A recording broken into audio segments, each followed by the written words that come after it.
Música y matemáticas, dos conceptos que pueden parecer muy alejados entre sí, cuando es todo lo contrario, existe un fuerte vínculo entre ellas. El primero en darse cuenta de esto fue Pitágoras en la antigua Grecia. Pensó que en la música había números y proporciones, cuando en función del martillo que usase, hacía un ruido u otro al golpear en el yunque.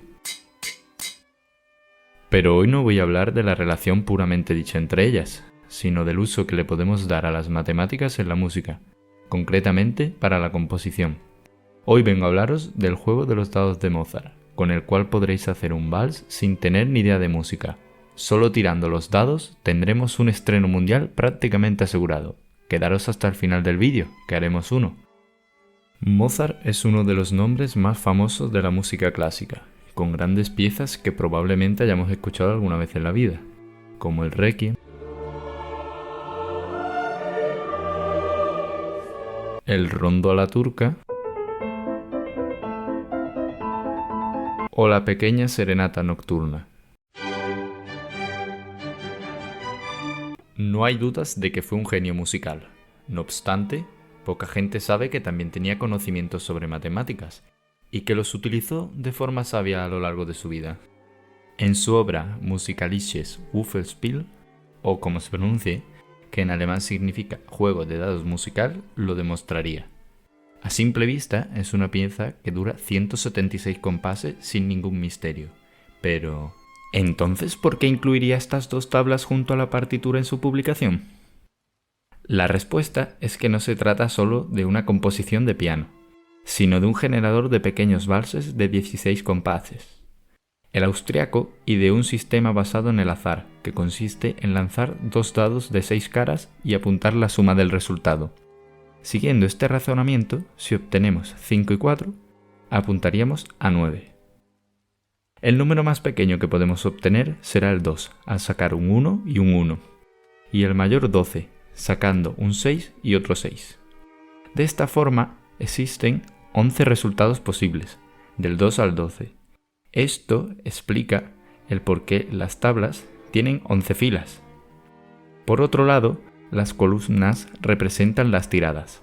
La primera columna corresponde con la primera tirada, la segunda con la segunda tirada, y así sucesivamente. Cada posición de la tabla tiene asignado un compás de la obra, y así es como iremos componiendo.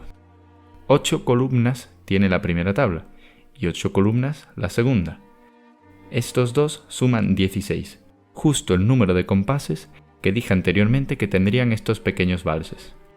El motivo por el que no tenemos una única tabla de 16 es por una división en dos partes que en música llamamos pregunta y respuesta.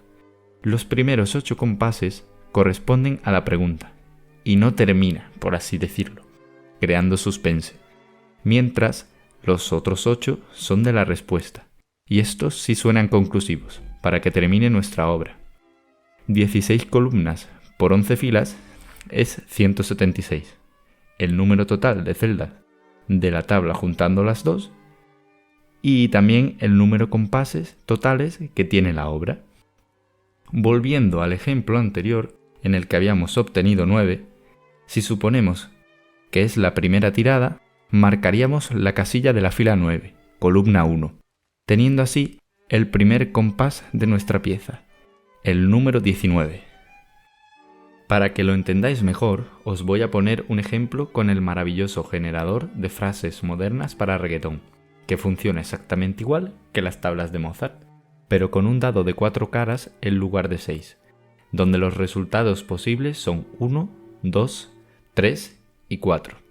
Si en la primera tirada obtengo un 3, me voy a la primera columna y cojo la celda de la fila número 3. En este caso, apuntaría Shori. Si en la segunda saco un 2, me voy a la fila 2 y cogería Mia. Si en la tercera tirada saco un 4, apunto Disfrutemos. Y si en la cuarta saco un 1, apunto Toda la noche.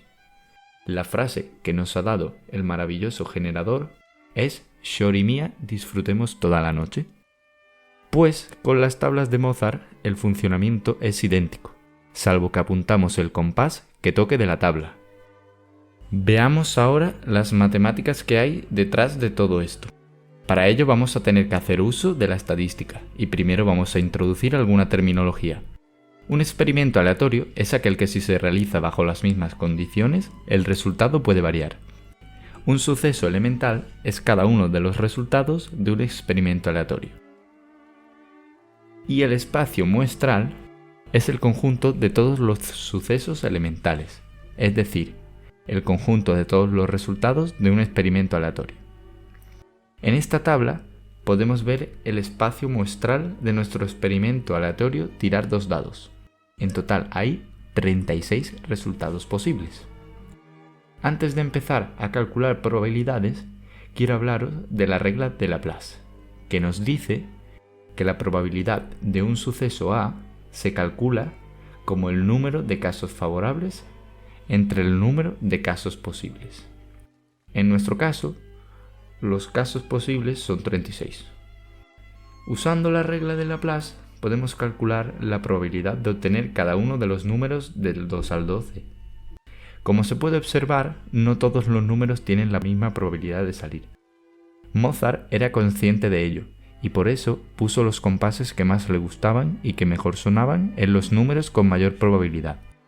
Aquí tenéis la tabla anterior separada por colores, en función de la frecuencia con la que aparecen las distintas sumas de los pares obtenidos.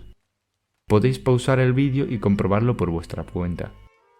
Otra forma de verlo sería con el siguiente gráfico, donde el eje X son los posibles resultados y el eje Y el número de veces que salen en el espacio muestral. Calculemos ahora la probabilidad de un vals completo cualquiera, por ejemplo este, T, que tiene 2, 4, 11, 6, 7, 6, 11, 8, 3, 5, 4, 8, 2, 12, 10 y 7. Basta con multiplicar las probabilidades de cada número. Sacamos factor común 1 partido 36 y este sería el resultado. Es un número tan pequeño que al introducirlo en la calculadora devuelve 0 directamente. Cabe destacar el caso más probable, en el que siempre sale 7. Llamémoslo S. Haciendo los cálculos queda este número de aquí, 1/6 elevado a 16. Y si lo introducimos en la calculadora, nos da este, 0,00012 ceros 3545. Es por eso que cada vez que utilicemos este método, obtendremos casi siempre una composición nueva. La probabilidad de una tirada es diminuta, como para que coincida. Pasemos a ver cuántos valses distintos existen, y eso forma parte de la combinatoria, la rama de las matemáticas que se encarga de estudiar la formación de agrupaciones de elementos de un conjunto dado. Partiendo de que tenemos 176 compases y que nuestro vals tendrá 16, podemos sacar el número de combinaciones posibles que habrá. Si influye el orden, no intervienen todos los elementos y un compás no puede aparecer 2 veces, es decir, no hay repetición. Luego es una variación sin repetición. Usando la fórmula de las variaciones sin repetición, obtenemos este número, 4,1975548 por 10 elevado a 35 valses, que es enormemente grande. No obstante, con este cálculo no estamos teniendo en cuenta la restricción de ordenación que supone el usar las tablas.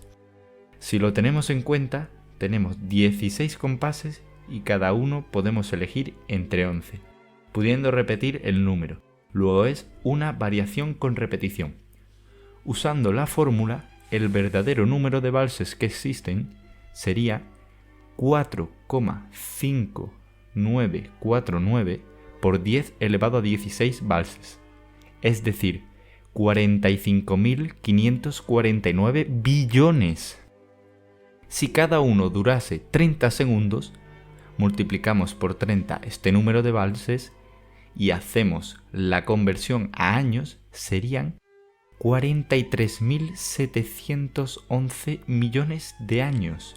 Se estima que el Big Bang, el inicio del universo como nosotros lo conocemos, ocurrió hace aproximadamente de 13 a 15.000 millones de años y que la existencia del Sol, que lleva media vida, durará todavía unos 5.000 millones de años, para que veáis la magnitud de este número.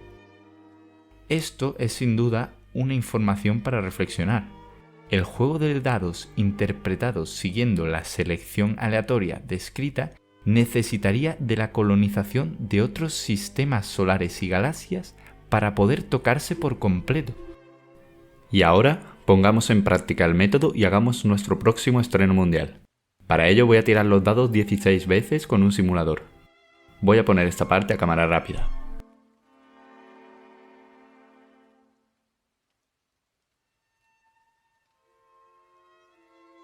Nuestra combinación es 3, 2, 5, 5, 10, 8, 7, 5, 8, 5, 6, 4, 5, 2, 9, 8.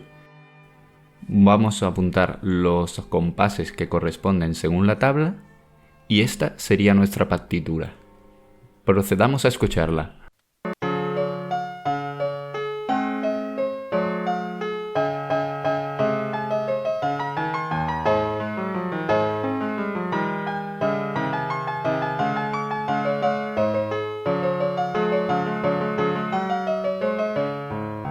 ¿Qué os ha parecido? A mí me ha encantado. El hecho de pensar el trabajo que tiene la elaboración de la tabla para que cada una de las combinaciones suene bien me fascina. Hasta aquí el vídeo sobre el juego de los dados de Mozart. En la descripción os dejo el link a una página web que os ayudará a que podáis hacer vuestras propias composiciones. Espero que os haya encantado tanto como a mí hacerlo. ¡Hasta la próxima!